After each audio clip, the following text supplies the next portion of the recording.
Welcome back to Forward Drive Adventure Crew. It's a hot day outside and I'm working on some beadlocks for my Jeep.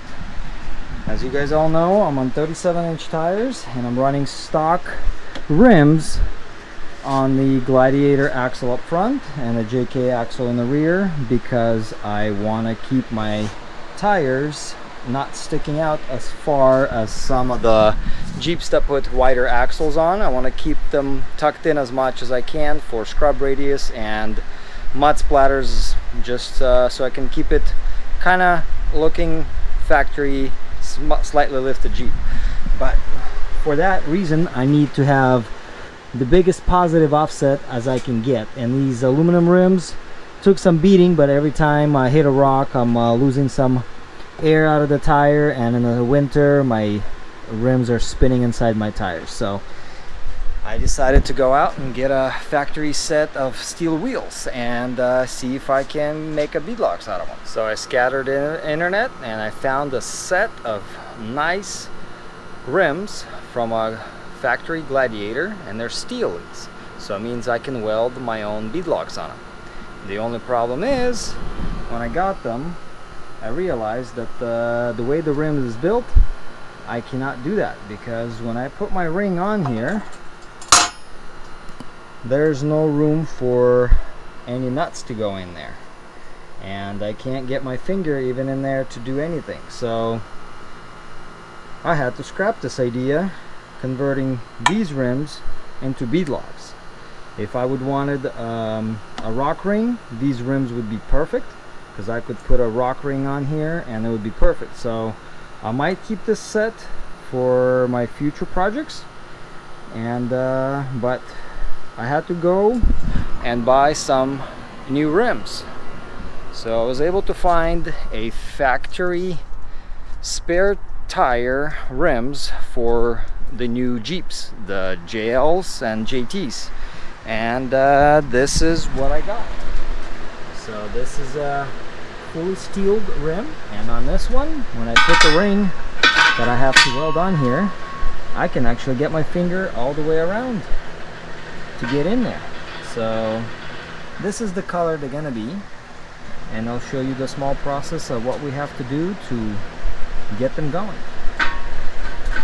First process of business is I have to sand back all the paint away from the ring where the ring's going to be welded, so that way we're not getting any paint in here or anything like that. So that's first order of business, and then we got to bust out the welder and start cooking this thing in. So I bought myself a kit from Total Metal Innovations, and it consists of the beadlock ring, the back ring, which consists of 4 pieces, and you just weld them all together. The outer ring, which I opt out for the slim ring, was they have, and you can go with different designs on their website, and then I opt out for the bolts to be there, all the nuts and washers, that it's all gonna go on the outside of this whole thing. So when it's fully assembled, we'll try them out. And it's not a sponsored or anything like that. I just want to try it out because I looked other places and these guys were sort of the most budget friendly, and this whole XJ is budget friendly because I do everything on it myself and with help of my friends, of course. So, but we'll see. Soon as we put these beadlocks on, I will be putting the stickers on my Jeep together with the rest of the stickers that I have on it. It's a full sticker magnet.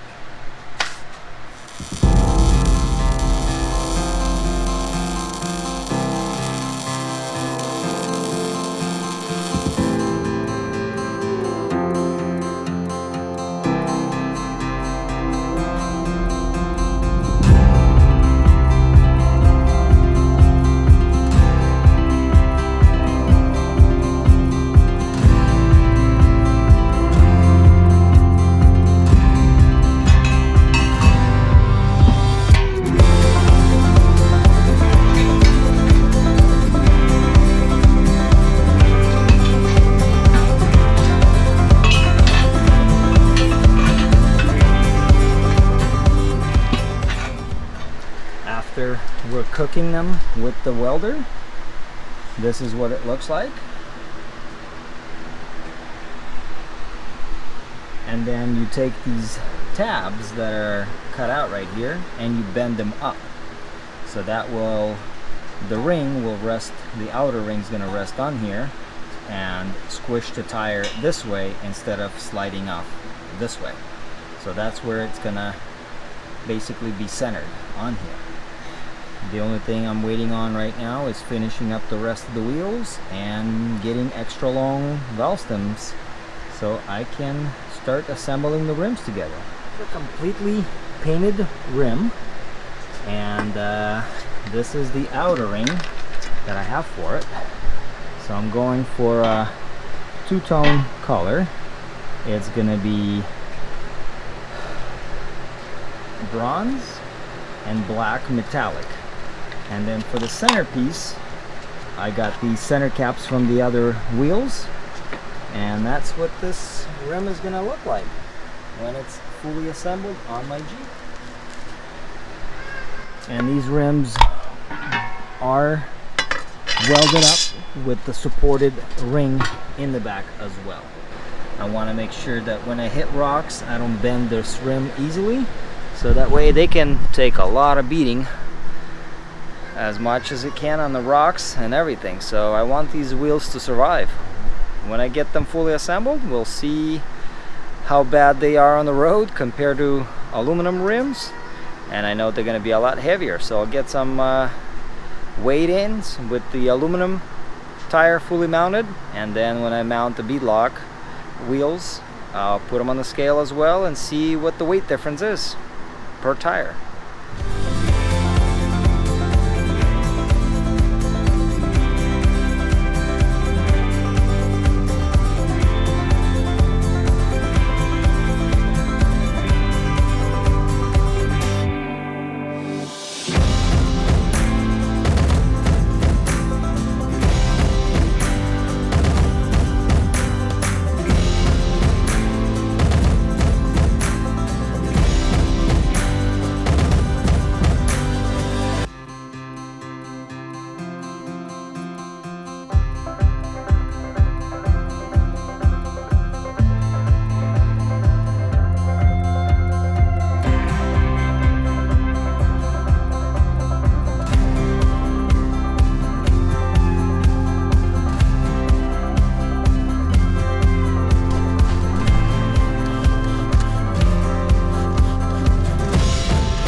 Completely different look on the Jeep.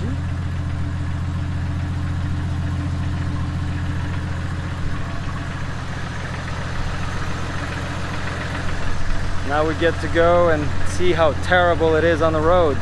See if I can even get on the highway and see how terrible it will be driving. Because I'm pretty sure it's bad. Just don't know how bad. See how fast we can go. Okay, let's see. We can get up to 50 and see how bad it is on the road.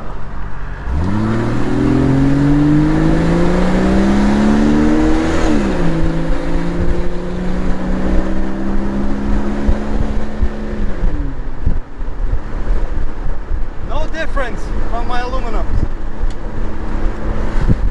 55 and it's not wobbling at all. 60. Hey, it's highway approved. finally I have myself a BeadLocks. We get to go on the trail in a few weeks to test them out, but real test will come in the winter when I want to deflate it down to 3 psi and go hit the fresh powder so I can get it low and go far in the fresh powder. With BeadLocks being built, now we can look at other areas where we can improve things for winter and just overall off-roading. We're going into the fall here soon, and the days are going to be shorter, and light is going to be less of it, so we'll need to use some light bars. So time to upgrade this 50-inch light bar with something better. I will be upgrading my light bar with a pretty cool new product from AUXBEAM, and this is their 5D Pro Series 42-inch LED light bar, because my 50 sticks out past my rack and I want to bring it in to actually be somewhat in line with my rack. So let's unbox this thing and check this thing out.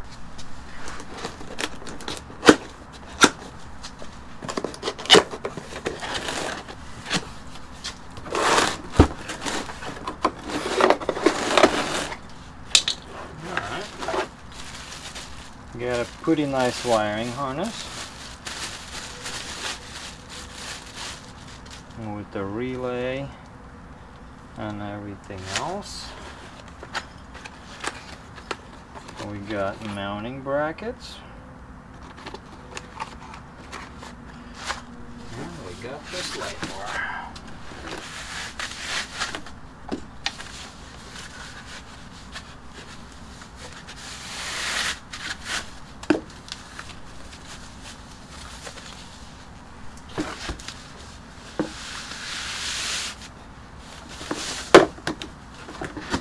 Check this thing out. It has the floodlights and then the spot beams on the center here. So we'll put it next to my other light bar and we'll test it, see how much brighter this one is. I know we will be comparing an 5-year-old Amazon Special light bar versus AUXBEAM's Pro light bar, but just wanted to show you the difference between Amazon Special light bar and a Pro light bar.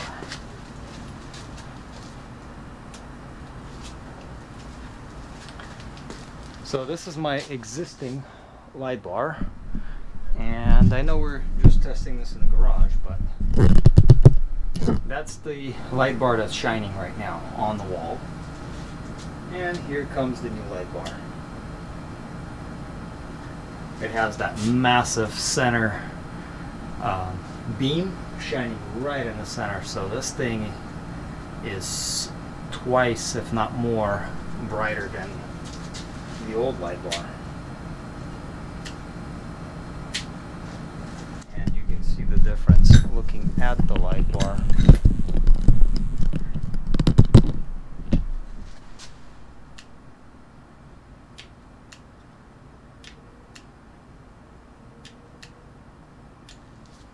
Alright, I'm going to install it and wire it to my existing stuff.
Well, here we are, installed it all the way using all the provided hardware, and it fit perfectly sides. That's what happens when you order the proper size light bars. So now we just gotta do the wiring and we'll be all set. Beautiful light bar. And I love when companies send you product and they send you stickers, because as you can tell, my car is full of stickers, and this one sticker is light reflective, so at night it's gonna reflect like the warning signs. So that's pretty cool. We got a few more open spaces here because everything else is being covered by the tire, but still some room for other product stickers. So just working on getting the wiring done, and this will be done, so can't wait to go out there and test it.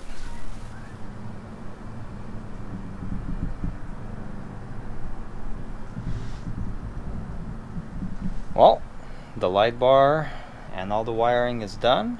It's working from my existing switch panel. Beadlocks are done.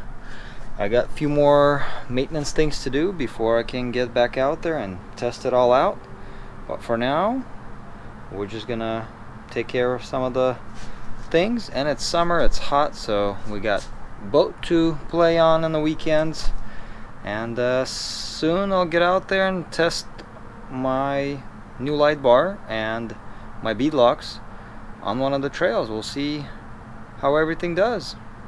Thanks for watching, and we'll see you on the next adventure. And if you do want to get yourself a light bar or any other lights, check out AUXBEAM link down in the description. Thank you.